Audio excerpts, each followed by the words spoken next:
आदाब नमस्कार, मैं शाहिद उमर। स्वागत है आप सभी का सियासत टीवी के साउथ इंडिया एक्सप्रेस में। आइए देखते हैं मुख्य समाचार। तेलंगाना में भारत राष्ट्र समिति को एक और बड़ा झटका लगा है। भारत राष्ट्र समिति के विधायक अरेकापुडी गांधी आज मुख्यमंत्री ए रेवंत रेड्डी की उपस्थिति में कांग्रेस पार्टी में शामिल हो गए। वह 2014 से शेरलिंगमपल्ली निर्वाचन क्षेत्र का प्रतिनिधित्व कर रहे हैं। गांधी ने अपना राजनीतिक कैरियर तेलुगु देशम पार्टी यानी टीडीपी से शुरू किया और बाद में बीआरएस में शामिल हो गए। उन्होंने तेलंगाना विधानसभा में पिछली बीआरएस सरकार के सचेतक के रूप में भी काम किया। 2023 के विधानसभा चुनाव में बीआरएस की सत्ता खोने के बाद वह कांग्रेस में शामिल होने वाले 9वें बीआरएस विधायक हैं। राज्य सरकार द्वारा प्रस्तावित महत्वाकांक्षी परियोजना हाइड्रा हैदराबाद शहर के तेजी से विस्तार के अनुरूप जल्द ही नागरिकों को सेवाओं की एक विस्तृत श्रृंखला पेश करेगी। मुख्यमंत्री ए रेवंत रेड्डी ने शुक्रवार को अधिकारियों को हाइड्रा के स्थापना पर आगे का अध्ययन करने और नई प्रणाली को लागू करने के तौर तरीकों को अंतिम रूप देने का निर्देश दिया। सीएम ने हाइड्रा को अधिक प्रभावी ढंग से लागू करने के लिए जीएचएमसी, जल बोर्ड, सतर्कता, यातायात, ऊर्जा विंग और पुलिस के बीच एक समन्वय तंत्र विकसित करने का सुझाव दिया।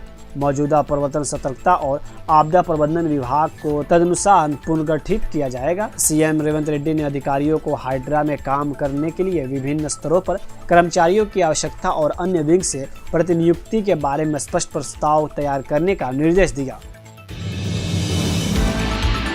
तेलंगाना के उप मुख्यमंत्री मल्लू भट्टी विक्रमार्का ने ओडिशा के उप मुख्यमंत्री से ओडिशा राज्य के अंगूर जिले में नैनी कोयला खदान में खनन करने में सहयोग करने के लिए कहा, जिसे 2015 में सिंगरेनी को आवंटित किया गया था। ओडिशा के मुख्यमंत्री ने नैनी कोयला खदान में खनन के अनुरोध पर तुरंत प्रतिक्रिया दी और राज्य के शीर्ष अधिकारियों को उचित कदम उठाने के आदेश भी जारी किए।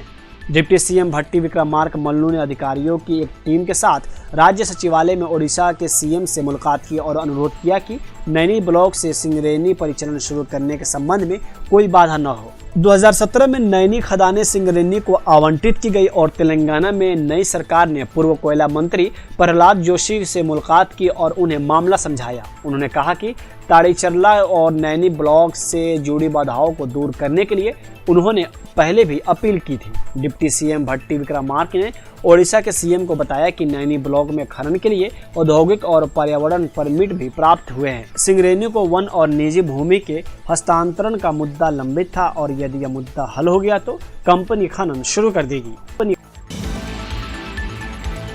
राज्य विधानसभा के बजट सत्र से पहले मुख्यमंत्री ए रेवंत रेड्डी ने सभी विभागों से 6 महीने के नियम पर प्रगति रिपोर्ट तैयार करने और विधानसभा में बहस के लिए एक रणनीति को अंतिम रूप देने के कहा।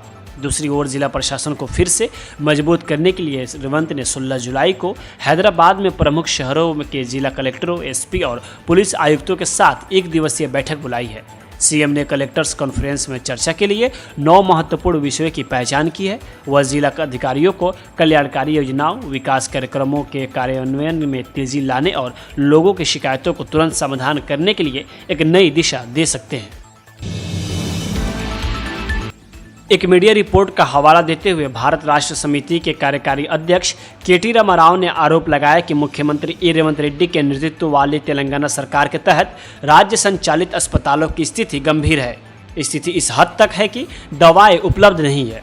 केसीआर की सरकार ने अपने 10 साल के शासन के दौरान सरकारी अस्पतालों के लिए नींव प्रदान की। बीआरएस सरकार ने दशकों की मैं सरकारी अस्पताल नहीं जाना चाहता कि दुर्दशा को आओ सरकारी अस्पताल चले जैसी स्थिति में ला दिया है। लेकिन रेवंत सरकार ने अपनी सरकार के सिर्फ 6 महीने में ही उन्हें इस स्थिति में ला दिया है कि दवाई उपलब्ध नहीं है, लोगों की जान जोखिम में है। वही स्वास्थ्य, चिकित्सा और परिवार कल्याण मंत्री दामोदर राजा नरसिम्हा की प्रतिक्रिया भी सामने आई है। उन्होंने कहा कि सरकारी अस्पतालों में दवाओं की कोई कमी नहीं है। उन्होंने 2022 में शुरू होने वाले दवा आपूर्तिकर्ताओं को 250 करोड़ रुपए के बकाया का भुगतान न करने के लिए बीआरएस पर हमला किया। हम सार्वजनिक स्वास्थ्य को पूरी तरह से साफ करने की दिशा में काम कर रहे हैं और गरीबों को स्वास्थ्य सुरक्षा प्रदान कर रहे हैं। बीआरएस सरकार ने केवल बंगले बनाने के अलावा तेलंगाना में सार्वजनिक स्वास्थ्य में सुधार के लिए कुछ नहीं किया।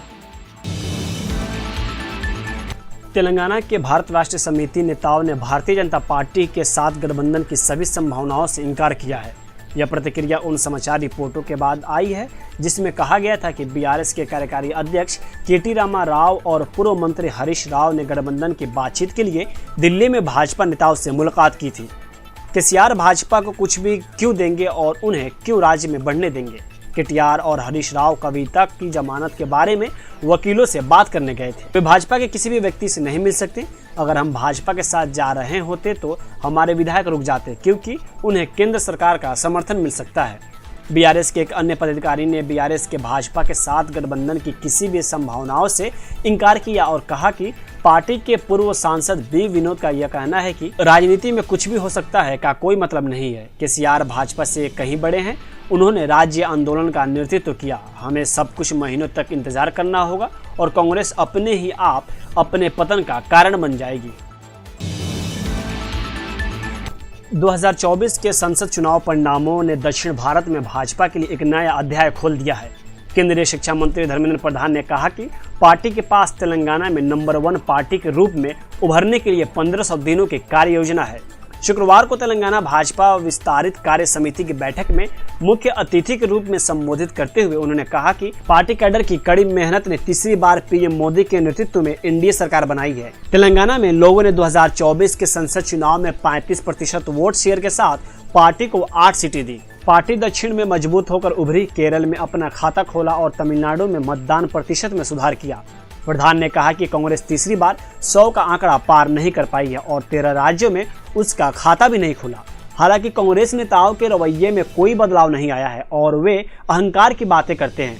मोदी के नेतृत्व में एनडीए तीसरी बार जीता। इंडिया गुट के पास कोई विश्वसनीय नेतृत्व नहीं है। कांग्रेस के वरिष्ठ नेता मोहम्मद अली शब्बीर ने विधायकों, एमएलसी और सांसदों के दलबदल पर खुली बहस के लिए बीआरएस के कार्यकारी अध्यक्ष के तारक रामा राव को खुली चुनौती दी। गांधी भवन में मीडिया से बात करते हुए शब्बीर अली ने केटीआर के आरोपों को खारिज कर दिया कि कांग्रेस ने दलबदल की संस्कृति शुरू की। यह दावा करते हुए कि यह बीआरएस अध्यक्ष के चंद्रशेखर राव थे जिन्होंने इस प्रथा को शुरू किया और वैध बनाया। उन्होंने कहा, मैंने पहले ही उन विधायकों, एमएलसी और सांसदों की तारीख और सूची साझा कर दी है जिन्हें 2014 से 2023 तक बीआरएस में शामिल किया गया था। शब्बीर अली ने इस बात पर प्रकाश डाला कि केसीआर के सत्ता में आने के दिन से ही दलबदल शुरू हो गया था। 2 जून 2014 को जिस दिन तेलंगाना का गठन हुआ, बसपा के 2 विधायक इंद्रकरण रेड्डी और कोनेरू कोनप्पा बीआरएस में शामिल हो गए थे। 16 दिसंबर 2014 को टीडीपी विधायक तलसानी श्रीनिवास यादव को उनके पार्टी से इस्तीफा दिए बिना मंत्री नियुक्त किया गया था। वह 14 महीने और 24 दिनों तक टीडीपी विधायक रहते हुए टीआरएस मंत्री बने रहे। नियमानुसार श्रीनिवास यादव को 6 महीने के अंदर इस्तीफा देकर उपचुनाव का सामना करना चाहिए था। केंद्रीय गृह राज्य मंत्री बंदी संजय कुमार ने कांग्रेस सांसद और लोकसभा में विपक्ष के नेता राहुल गांधी को उस्मानिया विश्वविद्यालय का दौरा करने की चुनौती दी। पार्टी उम्मीदवारों को जीत दिलाने और पीएम मोदी के नेतृत्व में पार्टी को तीसरी बार जीत दिलाने के लिए तेलंगाना के लोगों को धन्यवाद देने के लिए एक प्रस्ताव पेश करने के बाद बोलते हुए उन्होंने कहा कि राहुल गांधी ने आरोप लगाया कि भाजपा शासित राज्यों में बेरोजगारी एक महामारी की तरह फैल रही है। संजय ने कांग्रेस और राहुल पर हमला बोलते हुए कहा कि तेलंगाना में कांग्रेस सत्ता में है। मैं राहुल गांधी को उस्मानिया विश्वविद्यालय का दौरा करने की चुनौती देता हूं। अगर आप में हिम्मत है तो वहां के बेरोजगारों से बात करें, तब आपको पता चलेगा कि तेलंगाना में बेरोजगारी कैसे महामारी की तरह फैल रही है। उन्होंने कहा कि कांग्रेस ने विधानसभा चुनाव जीतने के बाद पिछले 7 महीनों में एक भी नौकरी नहीं देकर बेरोजगारों को धोखा दिया। उन्होंने कहा, दूसरी ओर मोदी के नेतृत्व में केंद्र ने रोजगार मेलों का आयोजन करके सार्वजनिक क्षेत्र में 10 लाख नौकरियां भरी हैं। डीएमके ने तमिलनाडु में विक्रवांडी उपचुनाव जीत लिया है। विक्रवांडी विधानसभा सीट के लिए वोटों की गिनती आज हुई है। डीएमके के अन्नियूर शिवा ने 67,757 वोटों से जीत हासिल की है। अगले विक्रवांडी विधायक के रूप में चुने जाने के लिए 29 उम्मीदवार मैदान में थे। एन पुंगा झेन्नी की मृत्यु के कारण इस विधानसभा क्षेत्र के लिए उपचुनाव आवश्यक हो गया था। तमिलनाडु के मुख्यमंत्री और डीएमके प्रमुख एमके स्टालिन को चेन्नई में पार्टी कार्यालय में पार्टी कार्यकर्ताओं के बीच मिठाई बांटते देखा गया था, क्योंकि पार्टी विक्रवांडी विधानसभा उपचुनाव में आगे चल रही थी। विक्रवांडी तमिलनाडु में एक विधानसभा क्षेत्र है। यह निर्वाचन क्षेत्र तमिलनाडु के विल्लुपुरम जिले और उत्तरी तमिलनाडु क्षेत्र में स्थित है। साउथ इंडिया एक्सप्रेस यही होता है समाप्त। मुझे दे अब इजाजत। बाकी खबरों के लिए बने रहें सियासत टीवी के साथ।